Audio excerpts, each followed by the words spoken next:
البدع والأهواء، أهل البدع العقائدية وأهل البدع السياسية. نقول بيننا وبينكم السلف، بيننا وبينكم الكتب، كان فيقول البدع بيننا وبينكم. Bismillahirrahmanirrahim. Alhamdulillahilladzi arsala rasulahu bil huda wa dinil haq liyudhhirahu 'alad dini kullihi wa kafa billahi shahida. Asyhadu an la ilaha illallah wahdahu la syarikalah iqraran bihi wa tauhida.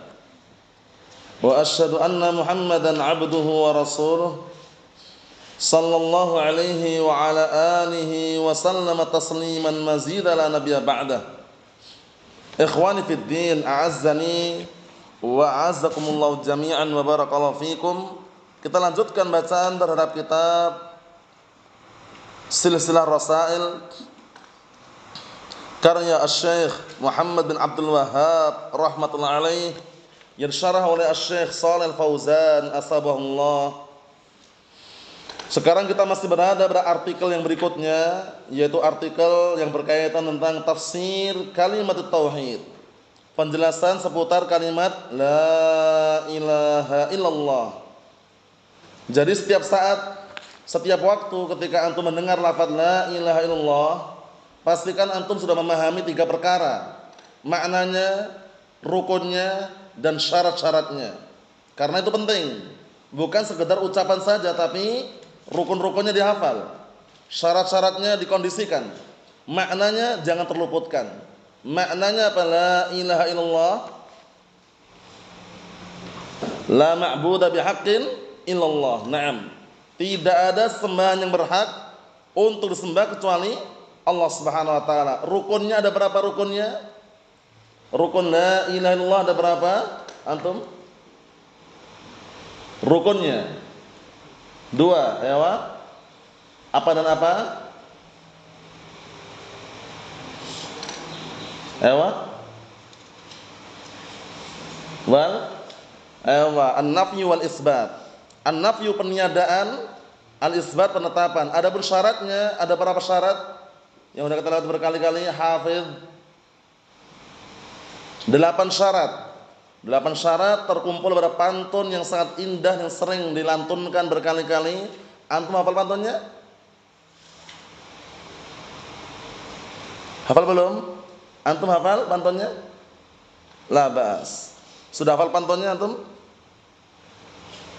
Antum hafal pantunnya? Bismillah.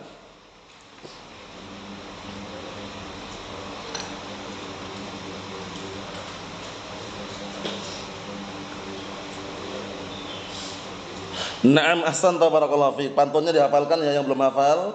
Ini sering muncul soalnya.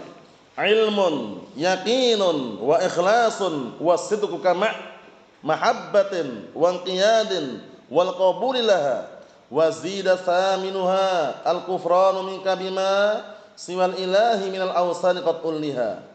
8 syarat untuk kalimat apa? La ilaha illallah. Jadi ini anak ulang-ulang terus karena kadang orang itu tahunya cuma lafadznya saja itu loh.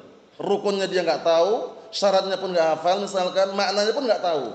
Jangan, pastikan ada perkembangan barakallahu fiik ketika antum mendengar lafaz la ilaha illallah, langsung tertanam di benak antum barakallahu fiik makna, rukun, syarat. Adapun penerapannya insyaallah semuanya paham. Karena di dalam la ilaha illallah terkandung apa? An-nafyu wal isbat. Harus meninggalkan semua sembahan yang disembah selain Allah Ta'ala dan harus memurnikan ibadah untuk siapa? Allah Subhanahu wa Ta'ala. Kita lanjutkan yang berikutnya. Qala al-imam al-mujaddid Asy-Syaikh Muhammad bin Abdul Wahhab, bagian atas itu, fa innal munafiqin yaqulunaha wa hum tahtal kuffar fid darkil asfali minan nar wal iyad billah. Matan bagian atas itu setelah beliau kemarin Syekh Shalih Fauzan menyebutkan tentang orang-orang ahlu bid'ah wad dalal, atau orang-orang yang mereka tidak paham tauhid, yang mereka hanya pandainya mengucapkan, melantunkan, tapi ketika ditanya tentang maknanya enggak tahu. Dan ketika ditanya untuk apa? konsekuensi daripada kalimat tersebut tidak tahu. Nah, sekarang disebutkan di sini, kenapa kalau kita harus tahu? Di samping diucapkan kita harus mengamalkan konsekuensi daripada kalimat la ilaha illallah. Dikarenakan orang-orang munafik, lihat itu, mereka mengatakan kalimat tersebut wahum tahtal kufar, padahal mereka itu di bawah orang kafir tempatnya. Jadi orang munafik nanti di akhirat, di neraka, itu bukan semata-mata di neraka saja, di bawah orang kafir. Jadi orang kafir di neraka, orang munafik di bawahnya. Kok bisa ya? Karena orang kafir jelas kekufurannya di dunia, tapi orang munafik nggak nampak. Orang munafik ini di dunia dia menampakkan seakan-akan bersama kaum muslimin, padahal hatinya benci dengan keislaman. Itulah imbalannya. Wal'iyadzubillah. Innal munafiqina fid darkil asfali minan nar. Sesungguhnya orang-orang munafik berada di kerak api neraka yang paling bawah. Kalau orang kafir kan jelas, orang Yahud kufar, jelas kan? Orang Nasara kufar, jelas. Orang Majus kufar. Tapi orang munafik enggak nampak kan? Makanya ketika di zaman Rasulullah SAW waktu itu, ketika beliau hijrah dari Makkah ke Madinah, ketika agama Islam belum terlalu jaya waktu itu di awal permulaan, orang-orang apa? Orang-orang Yahud dan Nasara mereka masih berani. Tapi lama-lama ketika agama Islam mulai jaya, mulai berkembang, nah di Madinah, 3 marga suku Yahud, nah barakallahu fiik, 3 suku, 3 marga Yahud, barakallahu fiik, mereka mulai apa? Di antara mereka menampakkan keislaman, menyembunyikan kekufuran. 3 marga Yahud yang ada di Madinah.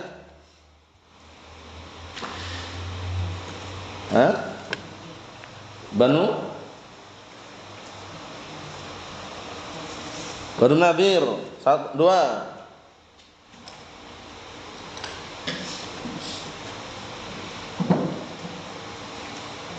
Banu Quraidah, 3. Termasuk marga suku orang-orang Yahud besar waktu itu di sana. Tapi karena berkembangnya agama Islam, mereka mulai ketakutan. Mereka menampakkan seakan-akan bersama para sahabat, padahal benci dengan Rasulullah dan para sahabat. Ayo, yang ketiga, antum masih ingat? Labas. Antum ingat? Antum ingat antum? Apa? Mengucapkannya keliru, kalau keliru. Banu Quraidah jelas, Banu Nadir jelas. Yang ketiga, mungkin antum mau mengucapkan tapi ragu mungkin. Ayo, coba yang ketiga. Masih ingat antum? Labas, coba bismillah.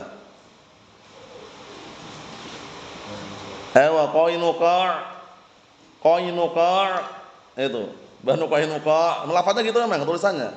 Qainuqa' gitu memang. Paham ya? Nah, 3 marga besar orang-orang Yahud yang waktu itu berada di sekitar Madinah, barakallahu fiik. Nah, ketika jaya agama Islam mulai berkembang banyak, nah orang-orang yang menganut agama Islam mulailah mereka ketakutan. Bagaimana caranya selamat? Akhirnya ada yang mereka masuk Islam tapi apa? Dalam rangka untuk merusak agama Islam dari dalam, yaitu orang-orang munafikun.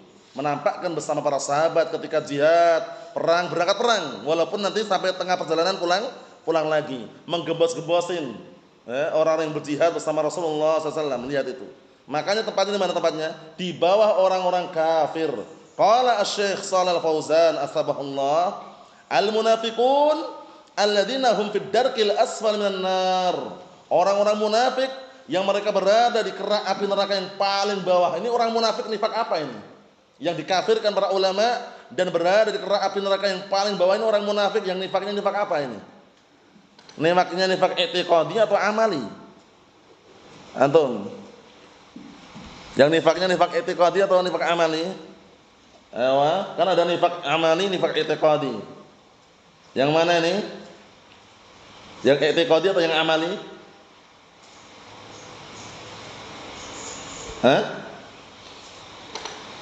Yang i'tiqadi, yang keyakinan. Paham ya? Karena nifak amali kita enggak bisa mengkafirkan. Cuma dinasihati. Apa contohnya nifak amali? Naam, sebagaimana perkataan Rasulullah sallallahu alaihi wa ala alihi wasallam, ayatul munafiqi salatun. Tanda-tanda orang munafik 3. Itu nifak amali. Itu enggak bisa mengkafirkan, nasihati aja. Pertama, idza haddatsa kadzaba, apabila berkata dusta. Yang kedua, idza wa'ada akhlafa, apabila berjanji mengingkari. Yang ketiga, wa idza tumina khan. Apabila dipercaya berkhianat, itu tanda-tanda orang munafik nifaq apa? Amali. Itu enggak bisa dikafirkan. Yungsah dinasihati. Cuman para ulama menjelaskan kalau terus berlarut-larut, paham ya? Dengan sifat tersebut dikhawatirkan nanti larinya ke nifaq i'tiqadi wal iyad billah. Mafhum? Nah, tapi yang dikafirkan tidak. Yang dikafirkan dan tempat kembalinya di bawah orang-orang kufar adalah nifaq apa? I'tiqadi. Naam, menyembunyikan kekufuran, menampakkan keislaman. Yudhiru al-Islam wa yubtinu al-kufra. Yaitu menampakkan keislaman dan menyembunyikan apa? Kekufuran. Itu namanya al-munafiq nifaq i'tiqadi. Naam, kita lanjutkan. Humul ladzina yudhiruna al-Islam wa yubtinuna al-kufra. Masyaallah, itu ada penjelasannya itu. Mereka adalah orang-orang yudhiruna al-Islam. Mereka adalah orang-orang yang menampakkan keislaman, wa yubtinuna al-kufra, dan orang-orang yang menyembunyikan kekufuran. Nanti bertanya jawabannya itu. Siapa itu orang munafik ini? Orang yang menampakkan keislaman dan menyembunyikan apa? Kekufuran. Cuman bentuknya jamak di sini. Humul ladzina yudhiruna al-Islam wa yubtinuna al-kufra. Paham? Jadi orang-orang munafikun ini definisinya. Mereka adalah orang-orang yang menampakkan keislaman dan menyembunyikan apa? Kekufuran. Naam.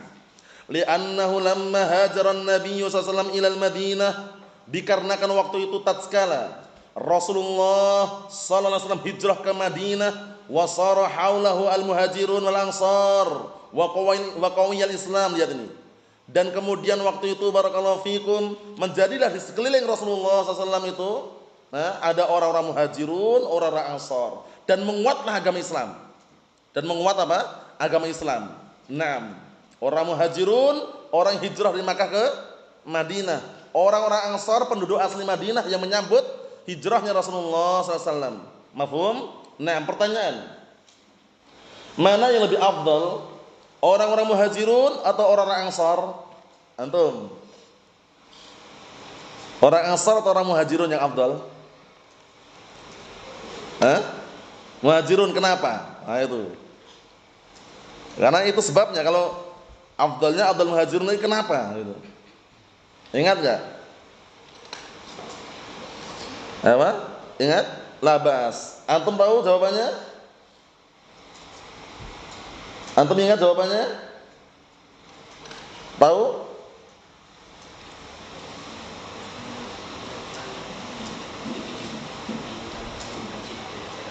Lah kenapa?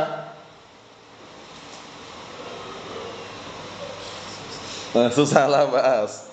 Nah, kenapa Abdullah, ingat enggak Abdullah? Abdullah apa? Kenapa?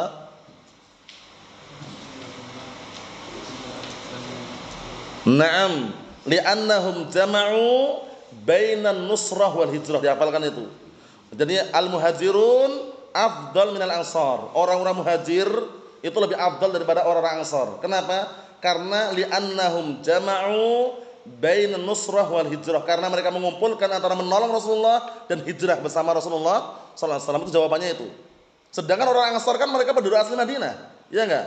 Nah, sehingga beda. Kalau orang muhajirun hijrah dulu mereka dari Makkah ke Madinah. Di Madinah barakallahu fiik, di samping orang-orang muhajirun ini ikut hijrah, menolong Rasulullah juga. Ketika di Makkah juga menolong, di Madinah juga menolong. Sedangkan orang-orang ansar penduduk asli Madinah. Faham salah jawabannya ya? Itu jawabannya, na'am. Disebutkan dalam Al-Qur'an juga sama kan? Didahulukan apa? Pendahuluannya al-muhajirun, ya kan? Nah, wasabiqunal awwalun minal muhajirina wal ansar. Naam. Kita lihat berikutnya. Wantasarad din fil badr, dan juga waktu itu mulailah agama ini ditolong dikasih kemenangan pada perang apa? Badr. Pada tahun berapa ini? Perang Badr. Hayatul ilmi mudzakaratuhu, hidupnya ilmu itu mengulang-ulang. Ya kan, ilmu itu enggak diulang-ulang ya enggak hidup itu loh istilahnya. Paham ya? Nah, ingat enggak antum? Kapan terjadinya perang Badr? Hafid. Tahun berapa? 8 itu Fatu Makkah. Terlalu jauh. 6. Ingat antum? Jangan tertukar. Yang yakin. Tahun berapa? Muhammad Ridho ingat? 9 kejauhan. Ingat Abdullah? Ewa. Nah, ahsan, tahun 2 Hijriah, jangan lupa. Tahun 2 Hijriah, perang Badr, menang luar biasa. Hingga para malaikat pun apa? Ikut hadir dalam peperangan tersebut. Nah, barakallahu fi Allah turunkan pertolongan yang sangat luar biasa. Walaupun mereka akhirnya balas dendam pada perang berikutnya, perang apa? Perang Uhud. Paham ya? Mereka balas dendam situ. Nah, barakallahu fi sebagai ujian bagi kaum mukminin, yang namanya peperangan tidak selamanya menang terus, kadang kalah, kadang menang. Kita lihat tilkal waqi'ah al-'azimah. Itu merupakan kejadian tragedi yang sangat besar. Allati tara khabaruha fil masyariq wal magharib. Yang waktu itu sampai kabarnya terbang maksudnya tersebar. Sampai kabar tersebar di barat dan di timur. Li'anna nabiyya intasara ala sanadid Quraisy, lihat ini. Dikarenakan pada perang Badar tersebut Rasulullah SAW diberikan kemenangan untuk melawan pembesar-pembesar Quraisy, bayangkan itu. Perang Badar kemenangan luar biasa. Nah, barakallahu fiik. Nah, padahal pasukannya berapa pasukannya? Coba perbandingannya masih ingat enggak? Perang Badar berapa banding berapa itu, Ihsan? Kalau kita lihat perbandingannya itu tetap lebih banyak mereka itu loh. Tapi kemenangan Masya Allah. Wa man nasru illa min indillah. Tidaklah pertolongan itu muncul kecuali datang dari sisi Allah Ta'ala. Ya wa na'am. Perbandingan berapa San? Kaum muslimin sekitar 314 kurang lebihnya. Kemudian orang-orang kufar berapa mereka? 1000-an. Perbandingannya luar biasa. Kalau kita perhatikan kan perbandingan juga banyak gitu loh. Tapi menang dengan seizin Allah Subhanahu wa taala. Masya Allah. Naam. Kita lihat lagi. Wa Quraisy kanat tajul Arab. Waktu itu orang-orang Quraisy ini, kabilah Quraisy ini dikenal dengan mahkotanya orang Arab. Taj artinya mahkota. Nah, bahwasanya Quraisy itu adalah tajul Arab, mahkotanya orang Arab. Wa kana nasu yang turuna ilaiha. Waktu itu manusia mulai memperhatikan padanya. Falamma intasara 'alaiha sallallahu alaihi wasallam fi Badrin.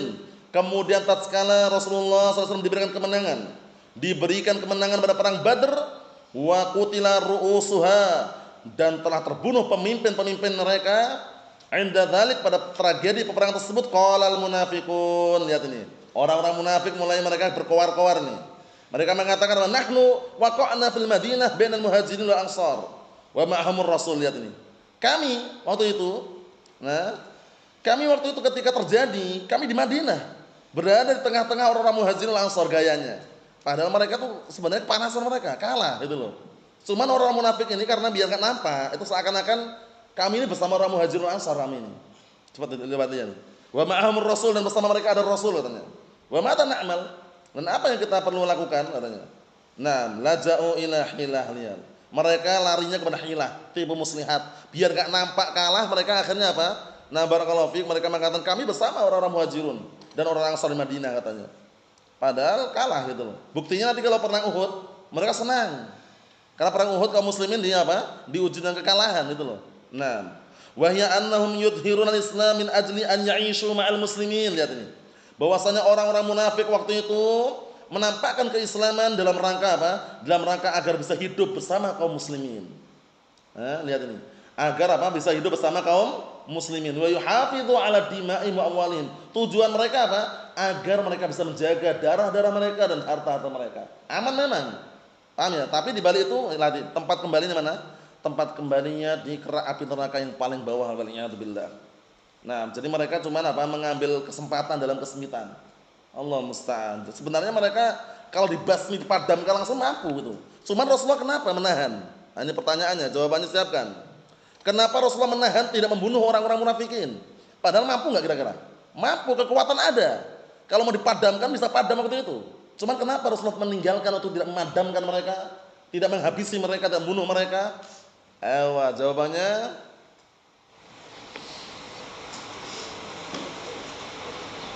ingat? Naam. Antum ingat? Jawabannya ingat? Kenapa Rasulullah enggak memadamkan, membunuh orang-orang munafikun, diberantas waktu dipadamkan semuanya? Dibunuh, hangus, selesai sudah. Kenapa dibiarkan hidup itu loh? Padahal mengganggu kan? Perang ke perang, sampai pertengahan pulang lagi, bayangkan itu. Gembos-gembosi para sahabat yang mau berangkat jihad. Tapi kenapa enggak dipadamkan, enggak dihancurkan, enggak dibasmi, barakallahu fiik, diselesaikan itu loh. Kenapa alasannya? Apa? Kenapa alasannya? Coba ingat enggak? Antum ingat antum? Antum ingat? Ada jawabannya antum? Antum tahu? Antum tahu antum? Apa? Menjauhi apa? Fitnah. Fitnah apa itu? Nah, itu jawabannya. Menjauhi fitnah sudah benar, menjauhi fitnah sudah benar, cuman fitnah apa? Kalau itu jawabannya belum sempurna, maka disempurnakan lagi. Menjauhi fitnah benar memang, menjauhi fitnah, fitnah apa itu? Apa? Fitnah pembunuhan, bukan itu. Kalau pembunuhan masih terjadi memang, cuman fitnah apa yang dijauhi ini? Coba. Ihsan, yang terakhir Ihsan. Ini terulang-ulang loh ya. Kan orang bertanya-tanya kan, apakah Rasulullah nggak mampu membunuh orang-orang munafik? Mampu. Kenapa nggak dibunuh? Kenapa nggak dipadamkan itu loh? Kenapa nggak disirnakan sekalian itu loh? Kok ditinggalkan, dibiarkan itu? Kira-kira apa?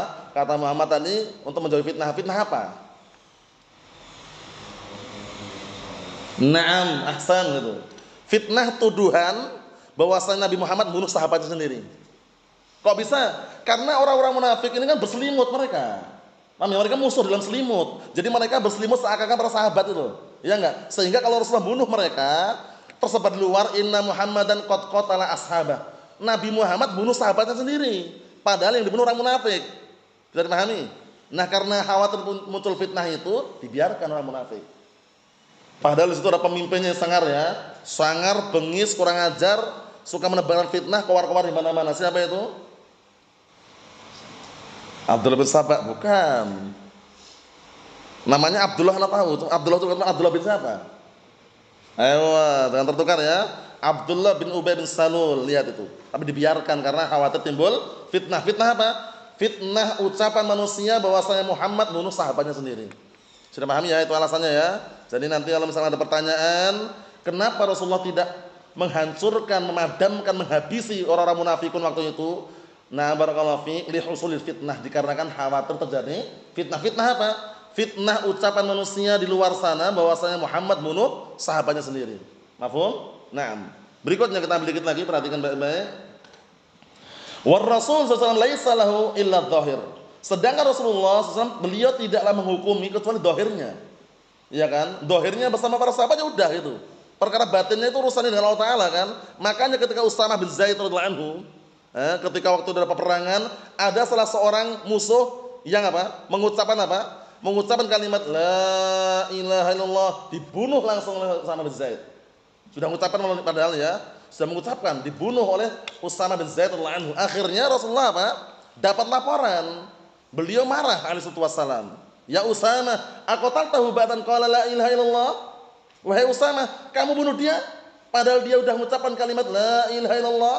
Apa kata Usamah bin Zaid radhiyallahu anhu? Ya Rasulullah, tidaklah dia mengucapkan itu karena takut. Takut diambil hartanya, takut dibunuh. Akhirnya Rasulullah SAW mengatakan, asyaqaqta qalbah? Semakna itu ya. Apakah kamu telah membelah dadanya kok tahu? Membelah hatinya kok tahu kalau seperti itu tujuannya? Nah, maksudnya Rasulullah itu pengennya menghukumi secara dohirnya gitu. Udah mengucapkan la ilaha illallah udah. Tahan. Nah, ini menunjukkan bahwasanya Rasulullah SAW tidaklah menghukumi kecuali dohirnya. La yadri 'anil qulub illallah subhanahu wa ta'ala. Beliau tidak tahu tentang apa yang ada dalam isi hati kecuali Allah subhanahu wa ta'ala. Tidak ada yang tahu. Faman adhara al-islam qabilnahu minhu hatta yadhara minhu ma yukhalifu dhahirah. Masya Allah, ini kaidah ini. Maka barang siapa yang menampakkan keislaman, kita menerimanya sampai nampak lagi, sampai nampak dari orang tersebut sesuatu yang menyelisih dohirnya. Jadi dohir itu bisa berubah-ubah.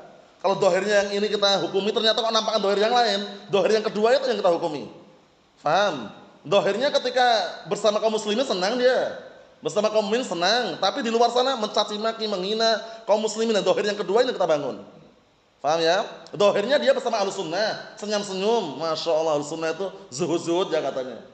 Di luar sana mencaci maki, menghina Ahlus Sunnah itu kere-kere, miskin-miskin, mereka itu nggak mau kerja, mereka itu macam-macam, menghina intinya.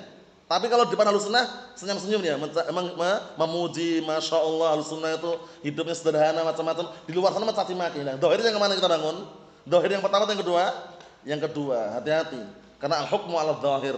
Hukum itu dibangun di atas dohirnya. Nah, di sini barakallahu fiik yang perlu kita titik beratkan di sini, orang-orang munafik, nah barakallahu fiik, mereka adalah orang-orang yang menampakkan keislaman dan menyembunyikan apa? Kekufuran, sehingga tempat kembalinya pun lebih dahsyat daripada orang-orang kufar, karena orang-orang kufar jelas terang bahwasanya mereka kafir, sedangkan orang-orang munafik mereka adalah musuh dalam selimut, yaitu mencari kesempatan dalam kesempitan, dalam artian mereka memanfaatkan kaum muslimin di saat-saat yang mereka perlukan, yang mereka butuhkan, tapi di saat-saat kaum muslimin mereka tertimpa musibah, tertimpa kekalahan dalam peperangan dan semisalnya, mereka bangga dan senang orang-orang munafik. Nasallahu as-salamata wal afiyah fid dunya wal akhirah walhamdulillah.